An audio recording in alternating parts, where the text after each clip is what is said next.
130. Even today, my relationship with corporate is a very strong relationship because there's a give and take. They listen, they're engaged, they help. I can pick up the phone and speak to the CEO whenever I want. That was important to me. Mm-hmm. Those were things that were very important to me. And, there's a lot of, you're right, there's a lot of franchise opportunities out there, but you know what? It matters who you get into bed with. It matters who you partner with. It matters. So I felt right away a connection to them. And I'm going to say that's probably the most important thing I would tell someone. I think that's a good point, because so often we look at franchise opportunities and we go straight to the dollars and cents, right? How much money am I going to make? Is this going to earn me what I'm looking for? But I believe you can earn whatever it is you're looking for if it's a good fit and there's authentic value for you within that, and clearly you found that. Yeah, I mean, listen, I validate franchise partners, potential franchise partners for them all the time because I'm one of the more experienced partners in the system. I've been around a long time. And I always tell Vanessa, our CEO, there are two people that ask me questions. The one that right off the bat wants to know how much am I going to make and, what does each location and all of that. And then there's the other one who says, why'd you do it? What made you love it? Where, what made you want to do it? What excites you about it every day? What gets you up every day? Those are the ones, of course, I connect to, right? Because I always believe that when you work hard, Jim, the money does come. Mm-hmm. It does. I mean, years later, I only left the fashion industry. I did both for a very long time because I had a successful career. I had an income that I was, bringing in. I have 2 kids in college. I mean, I'm a single mom. I had to make sure that I could do this. And about 2.5 years ago, when I gave up the shoe industry completely, because when I left, I actually was doing some consulting work because my background, people were just calling me for consulting work. So sure. I did a lot of that, and I wasn't going to turn it down. Mm-hmm. And then one day, a consulting job turned into another president job. I said, okay, I'll take it. And I took it for a year. They consolidated. And all of a sudden, I didn't have a job. And I called my accountant, and I go, okay, I have no job. He goes, you have a job. You own 2 blow dry bars. Okay, that's a real job. And you need to focus on that. He goes, the universe is telling you. Forget about the shoe business. It's what you wanted to let go of anyway. Yeah. Now just focus. And that's what was a little scary, I got to be honest. That's where the scary part came in. Yeah, but you stepped on that limb. Well, I'd love to hear what does get you up every morning and keeps you motivated and excited for Blo Blow Dry Bar. Well, I mean, there's a lot of pieces. I could say that, yes, when I signed up, I signed up right away as a multi-unit owner. I knew that coming from a big business, to excite me and to keep me motivated, and obviously financially, I wasn't looking to open 1 or 2 locations. My goal was to open maybe 8 or 10 locations. So financially, I said, okay, I'm going to do that because I want to make sure that I can earn what I need to earn. On top of that, I wanted to take on the challenges of each location. Right now, out of 6 locations, I opened 3 from the bottom up, and I bought 3 that were in trouble. Mm-hmm. So turning myself and my team going in and turning a business around and figuring out what went wrong and fixing it, is very satisfying. And not just for me, but for my team as well. Mm-hmm. And it's challenging. I'm not going to say it's an easy thing, but it is very, it's satisfying. And then the other piece is, the give back piece, being able to go into each area where we are and make sure we connect to our neighborhood. I took over locations in Boston, and now Boston is my neighborhood too, because that's where my businesses are. So connecting to the neighborhood, the community, figuring out what give back we can do.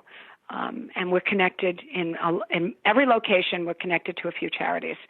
And we're very strong, my team and I, on give back, empowerment of women, not just that, but making sure that whatever we do, at least every quarter we do something, or maybe more than each quarter we do something as a charitable event. Mm-hmm. And that's just ingrained in your company philosophy and where you're at with your businesses, right? Yeah, Blo as a brand is also very in tune with the give back piece. As a matter of fact, in the month of September, every year, all locations take a portion and give to St. Luke's charity, Children Cancer Fund charity, because our own CEO is a childhood cancer survivor. So it's very near and dear to her heart. And so it is a mission there. And then it matches how I feel and my mission and my management team. We talk about all the time, what can we do to give back? We give back to the high schools in the area. We do the fashion shows, the senior fashion shows in the areas, and we do their hair and makeup for free. It's complimentary because they made it. They're seniors. They did it. Mm-hmm. Wow. You are obviously a successful business owner and franchisee. What advice would you give to others that are owners of any type of franchise? Because I think the structure is typically the same. You've got a corporate format and some rules and regulations to follow based on the corporate initiatives and all that. But what are some of your pieces of advice for people that own a franchise to be successful? Well, I mean, besides the fact that we're going to say the hard work is a given, right? Mm-hmm. Making sure that you can do everything in that business. I mean, not a licensed cosmetologist. I'm not a makeup artist. I'm a businesswoman. I lean on my team for their expertise. My DM was a hairstylist herself for years. I think that being able to do everything in every aspect of that job is important. I can do it all, except you don't want me touching your hair. Other than that, I can do everything else. I can, jump behind the desk and reception and help the team and all of that. And you do need to know your business like that, in and out. I mean, when I opened my first one, I did not hire a manager. I was the manager, so that I'd have to do everything so that I could learn it and I could teach it to a manager and say, okay, this is what I need you to do. So I think being successful is part of that, is making sure that, you can do it all. When somebody doesn't show up, you're able to step in, or when it's busy, you're able to step in. I mean, I have no problem rolling up my sleeves and scrubbing the floors when we need to, and we all do it. So I think that's part of it too. Your team sees you work hard, they're inspired by that. And whether that's cleaning the bathroom floor, which I've done many times, or making sure the clients are happy with the right customer service. And I'm in all my locations all the time. And I think that's the other message I'm going to send. I believe you have to be in your businesses. You've got to feel the pulse of your business. You've got to know what the customers need and what your employees need. And the only way to do that is to be there. I'm a big believer of that. Not everybody's going to say that to you, but for me, I think that's the formula that works. Yeah, I love hearing you say that. So I've been in the spirit, wine, and beer business the last 25 years and work with a number of... Well, that's fun. We've had a good time, yes. And I'm still involved, and we work with a number of highly successful restaurants. And there's one locally here in Newport Beach called Javier's Mexican Restaurant. They have 4 locations. They've got one in Vegas. Every Mexican restaurant wants to be like them. They're like the Mastros or the Capital Grill of Mexican restaurants, for those that don't know Javier's. But what's interesting is when people ask me, because they know I'm in a lot of places, they're like, well, we want to be like Javier's. What do we have to do to be like Javier's? I said the biggest difference between them and just about anybody else is that the owners are there every single day. Even with the level of success, I can't share their numbers, but the amount of sales volume they're doing is unheard of in the restaurant business. It's twice what anybody would think. And it really is a tribute to them being in the restaurants every day. And I think your point of being an owner, visiting all your locations, and you have 6, and you just mentioned you've got some up in Boston, which is clearly not in your home state. To take the time and go there and be present in your business is so critically important. I think that is probably one of the best messages for any business owner, that they have to be in their business, right? Just part of it. You do. I mean, you have to be a presence. You're the driving force. You're the breath under everybody. I mean, they want to see you. You know, your employees want to see you. They want to see what you do. They want to see what you're made of. We had an interesting thing happen, and it wasn't ideal, and it happens, all the time. We're very fortunate. We have solid managers in all our locations, but we had a situation in Boston where a manager left. People left as well. I mean, it was tough.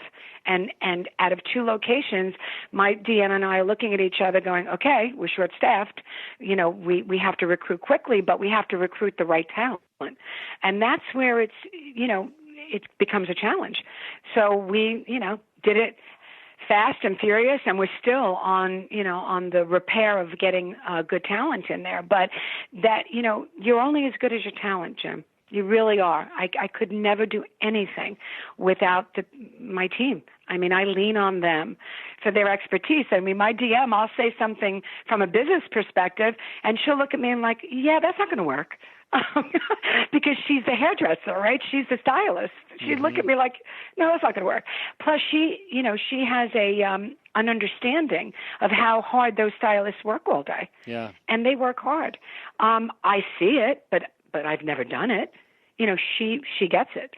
So you do need the team around you that's going to help you understand your business and help you grow it. It's interesting to hear you say that out loud about the team under you, but I read a few of your interviews, and you give a lot of accolades to the team above you, meaning the owners of the franchise. And you talk about how they're there for you and the education, and they'll pick up the phone. You just mentioned you can call the CEO. To me, it seems like the strength and empowerment you've given the team around you has been a big part of your success.